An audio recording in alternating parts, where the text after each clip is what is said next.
parfois l'impression d'avoir la tête dans le guidon entre la production, la prospection, et que lorsqu'il faut prendre des décisions, vous manquez de recul. Vous êtes en fait juste devant un labyrinthe et ne pas savoir quel chemin prendre. Dans cette chronique, je vais vous partager 4 stratégies qui ont littéralement changé ma vie pour prendre du recul.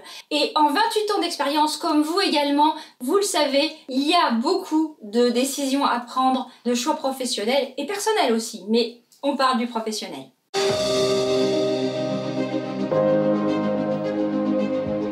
Stratégie numéro 1, entourez-vous des meilleurs. Quand vous avez des conseils à demander, c'est sûr, vous avez vos familles, vous avez vos amis en qui vous avez confiance. Mais sont-ils les mieux placés pour vous donner les meilleurs conseils d'experts sur la gestion de votre entreprise, par exemple? Je vais vous donner juste un exemple.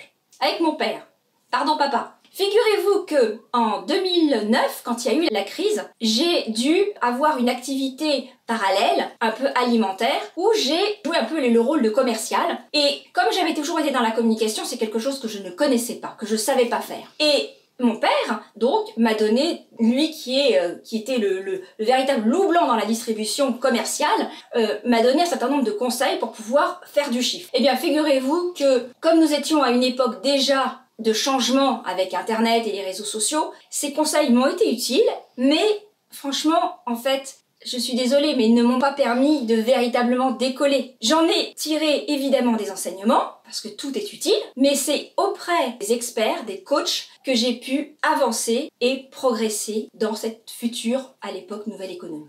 Donc, en application, quels sont, à votre avis, les experts, le type d'experts que vous pourriez aller rechercher, ou que vous connaissez déjà, qui pourraient vous former, vous coacher sur de nouvelles compétences pour pouvoir prendre les bonnes décisions par rapport à des problématiques nouvelles que vous rencontrez. Deuxième stratégie, participer à des groupes, je dirais de mousquetaires, en fait, de cerveau collectif. Pourquoi mousquetaires? Parce que l'idée, en fait, c'est de participer à des groupes de travail, à des ateliers, où vous échangez avec des entrepreneurs qui ont déjà vécu peut-être les mêmes soucis que vous, les mêmes décisions à prendre que vous, et vous allez partager aussi votre avis sur les problématiques qu'ils peuvent rencontrer. Donc on est bien dans le tous pour un pour tous. Alors comment on joint ce type de groupe de travail? Dans les associations professionnelles de votre secteur par exemple, ou ce que les Américains appellent les masterminds, c'est-à-dire en fait des groupes de travail. Il y en a pas mal sur Internet, vous allez pouvoir en trouver sur Facebook ou sur LinkedIn.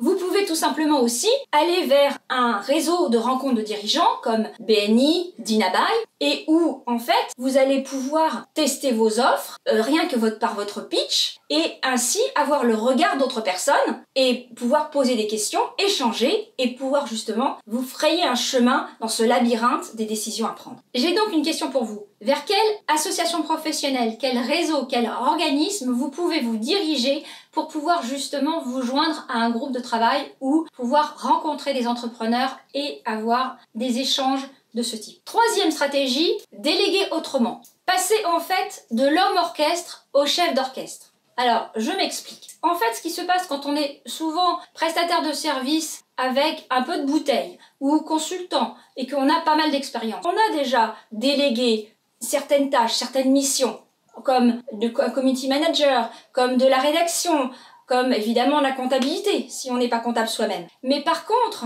on n'a pas forcément le réflexe d'aller voir un professionnel qui va vous aider dans la globalité de l'expertise dont vous avez besoin pour pouvoir avancer et prendre les bonnes décisions, qui va avoir une vision globale. C'est la raison pour laquelle je comparais au chef d'orchestre. A contrario de l'homme orchestre, le chef d'orchestre a avec lui des musiciens qui maîtrisent leur talent et qui viennent apporter un ton uniforme à la musique. Et là, c'est exactement la même chose. Et quatrième et dernière stratégie, non des moindres, je vous assure que moi, personnellement, je l'applique tous les jours. Elle va vous paraître peut-être simple, saugrenue, mais je vous promets que ça fonctionne. Allez marcher. Quand à un moment donné, vous ne savez plus quelle décision prendre, même pour des toutes petites décisions dans la journée, lâchez tout.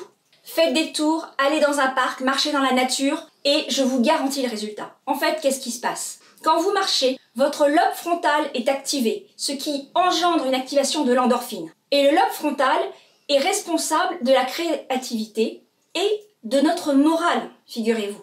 Donc, on a la pêche.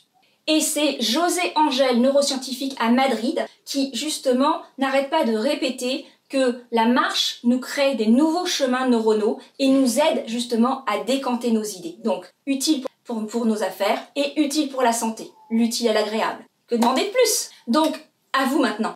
Quelle est, parmi ces 4 stratégies, celle qui résonne le plus pour vous pour pouvoir prendre les bonnes décisions? Mais aussi, peut-être avez-vous d'autres stratégies que vous vivez et je serais ravie de les connaître. Et, autre question. Si vous rencontrez des problèmes pour pouvoir justement appliquer l'une de ces stratégies ou d'autres stratégies, je vous invite à laisser vos questions également dans les commentaires parce que ça pourra m'inspirer de nouvelles chroniques. Si vous avez aimé cette vidéo, likez. Et si, comme toujours, vous pensez que ce contenu peut inspirer des personnes de votre entourage, n'hésitez pas à partager. J'ai hâte de vous retrouver dans les commentaires sur le site internet. Et si vous n'êtes pas inscrite comme abonné sur le site, surtout courez-y car vous pourrez bénéficier de ma formation offerte « Comment inspirer les bonnes décisions de vos clients potentiels, de vos prospects ». Je vous remercie pour votre attention et je vous retrouve dans une nouvelle vidéo. À très bientôt! Comment motiver vos prescripteurs? Comment faire en sorte que les autres acteurs de votre marché se sentent investis et aient envie d'être votre porte-parole pour les solutions et les services que vous vendez?